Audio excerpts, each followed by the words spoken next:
नमस्कार दोस्तों, welcome to trans classes. दोस्तों, पिछले वीडियो में हम लोग प्रश्नावली 8.2 के क्वेश्चन नंबर 4 कंप्लीट कर चुके थे। दोस्तों, इस वीडियो में हम लोग क्वेश्चन नंबर 5 को कंप्लीट करेंगे। तो सबसे पहले क्वेश्चन को पढ़ते हैं।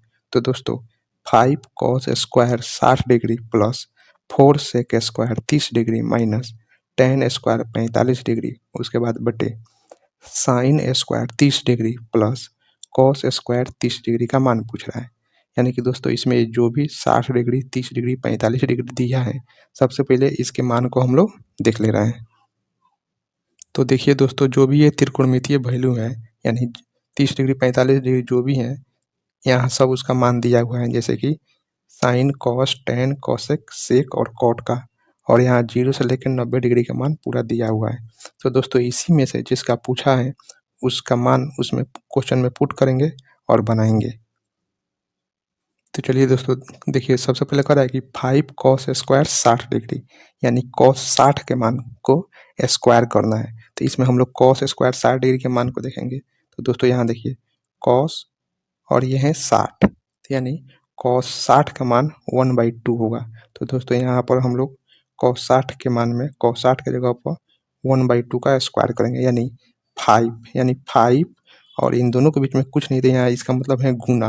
तो यहाँ पर लिख देंगे गुना, और कॉस 60 के मान 1/2, तो 1/2 का होल स्क्वायर, फिर प्लस, फिर दोस्तों यहाँ पर 4 सेक स्क्वायर 30 डिग्री, यानी इस दोनों के बीच में गुना है, तो लिखेंगे 4 और गुना का साइन। अब सेक 30 का मान देखेंगे। तो दोस्तों, ये देखिए, ये हो गया सेक, और यहाँ है, ये है 30 डिग्री, यानी कि 2/रूट के अंदर 3। तो यहाँ पर भी दोस्तों वहीं हम लोग सेक 30 के मान में 2/रूट के अंदर 3 का स्क्वायर, फिर माइनस, क्योंकि यहाँ पर माइनस है, फिर tan 45 का होल स्क्वायर। तो दोस्तों, इसमें देखिए tan, और यहाँ पर है 45, यानी tan 45 के मान 1 है, तो यहाँ पर भी हम लोग 1 का स्क्वायर कर देंगे। फिर दोस्तों बटे, अब दोस्तों साइन स्क्वायर 30 डिग्री, यानी साइन 30 के मान का स्क्वायर करना है। तो इसमें साइन का हम लिखाएंगे। तो दोस्तों, यहाँ पर देखिए, ये है साइन और यहाँ है 30, यानी साइन 30 का वैल्यू 1/2। तो यहाँ पर हम लोग कर देंगे 1/2 का होल स्क्वायर, फिर प्लस, तो यहाँ पर भी प्लस। अब कॉस स्क्वायर 30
अब दोस्तों इसको सिंप्लीफाई करने पर हम लोग जो है ये 4 और नीचे 4 तो ये तो कट गया, यहाँ पर 1 बच गया, तो 1 लिखने का कोई फ़ायदा नहीं है, इसलिए इसको हम लोग इग्नोर कर देंगे।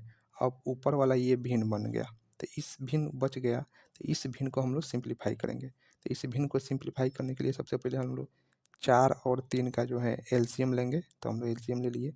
4 और 3 का एलसीएम 12। अब इस 4 से दोस्तों इस 12 में हम लोग डिवाइड करेंगे, तो यानी कि 4 तिहाई 12, और उस 3 से इस 5 में गुना करेंगे तो 5 तिहाई 15, तो यहाँ पर 15 हो गया।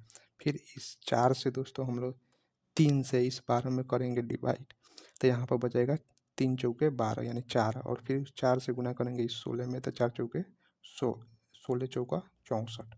फिर दोस्तों यहाँ पर माइनस, तो यहाँ पर भी माइनस। अब दोस्तों यहाँ पर 1 छिपा हुआ है, तो इस 1 से इस 12 में डिवाइड करेंगे तो 12, और 12 से 1 में गुना करेंगे तो 12। अब दोस्तों यहाँ पर 15 में से 12 घट जाएगा, 3 बच जाएगा, प्लस ये 64/12। अब दोस्तों 64 और 3 67, और नीचे 12 तो नीचे 12, यानी कि इसका आंसर हो जाएगा 67/12 हो जाएगा, और इस तरह इसका आंसर 67/12 होगा। चलिए मिलते हैं अगले वीडियो में, तब तक के लिए थैंक यू।